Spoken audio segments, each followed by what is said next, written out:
నటి సౌమ్య శెట్టి మరోసారి సంచలన వ్యాఖ్యలు చేశారు. తనను దొంగగా చిత్రీకరించినప్పుడు ఆత్మహత్య చేసుకుందామనుకుంటే తన భర్త సపోర్టుగా నిలిచారని చెప్పారు. చేయని తప్పుకు నిందలు వేసిన వారిపై పోరాటం చేద్దామని, భయపడాల్సిన పని లేదని అండగా నిలిచారని అన్నారామె.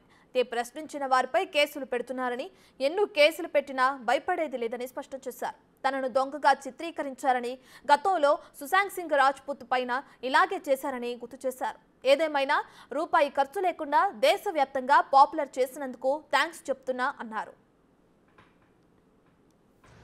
అందరికీ నమస్కారం.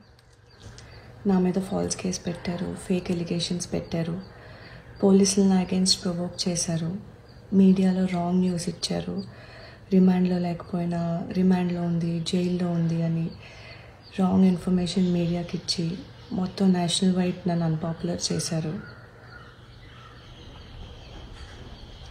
నేను కూడా ఈ సొసైటీలో బతకాలి కదా, నేను కూడా నా ఎక్స్ప్లెనేషన్ ఇచ్చుకోవాలి కదా. స్టార్ట్ చేసిందంతా మీరే. బయటకు వచ్చి నిజాలు చెప్తుంటే ఏవేవో కేసులు పెట్టి మళ్ళీ నోరు నొక్కేస్తున్నారు.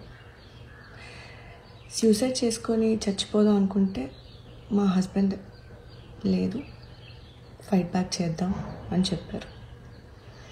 ఎంత పెద్ద కేసు పెట్టారో దాన్నే ఫైట్ బ్యాక్ చేస్తున్నాను. ఇప్పుడు ఇంకొన్ని యాడ్ ఆన్స్ పర్లేదు, మీ దగ్గర డబ్బులు ఉండొచ్చు, పవర్ ఉండొచ్చు, అబద్ధాన్ని నిజం చేయొచ్చు, నన్ను భయపెట్టలేరు. నాకు నిజంగా ఇంక భయం పోయింది. ఒకటి మర్చిపోతున్నారు, I guess. There is article 19. Every citizen shall have the right to freedom of speech and expression.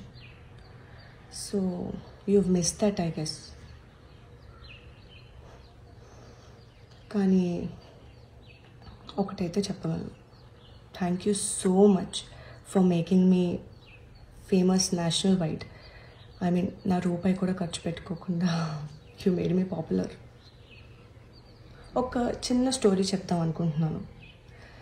Sushant Singh Rajput ఉన్నారు, పిచ్చి అయిపోయారు, డ్రగ్స్ తీసేసుకున్నారు, సూసైడ్ చేసుకున్నారు అని ఏదో డిఫరెంట్ స్టోరీ చెప్పారు. But reality is something different.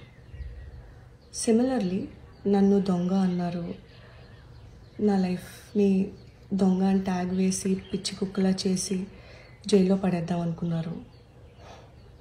మాకు ఫ్యామిలీ ఉంది, నేను నా రియాలిటీ, నా నిజం చెప్పుకోవాలి. మీరే అన్నీ చేసేసి, మీరే అన్నీ స్టార్ట్ చేసి, కోర్టులో కూడా ఇంకా ఏం ప్రూవ్ అవ్వకుండా ఏవేవో న్యూస్లు ఇచ్చేసి నా లైఫ్ని పాడు చేద్దాం, నా కెరియర్ డిస్ట్రాయ్ చేద్దాం అన్నీ మీరు చేశారు. నేను జస్ట్ నా ఎక్స్ప్లెనేషన్, రియల్ స్టోరీ చెప్తున్నాను అంతే. జైల్లో పెట్టేద్దాం అనుకున్నారు, అవ్వలేదు. God has different plans. ఇప్పుడు నేను ముందుకు వచ్చి నిజాలు మాట్లాడుతున్నాను. ఇక్కడి వరకు ఆ దేవుడే తీసుకొచ్చారు, ఇకపై కూడా ఆ దేవుడే ముందుకు తీసుకెళ్తారు. Like I said, I will fight till my last breath. Thank you.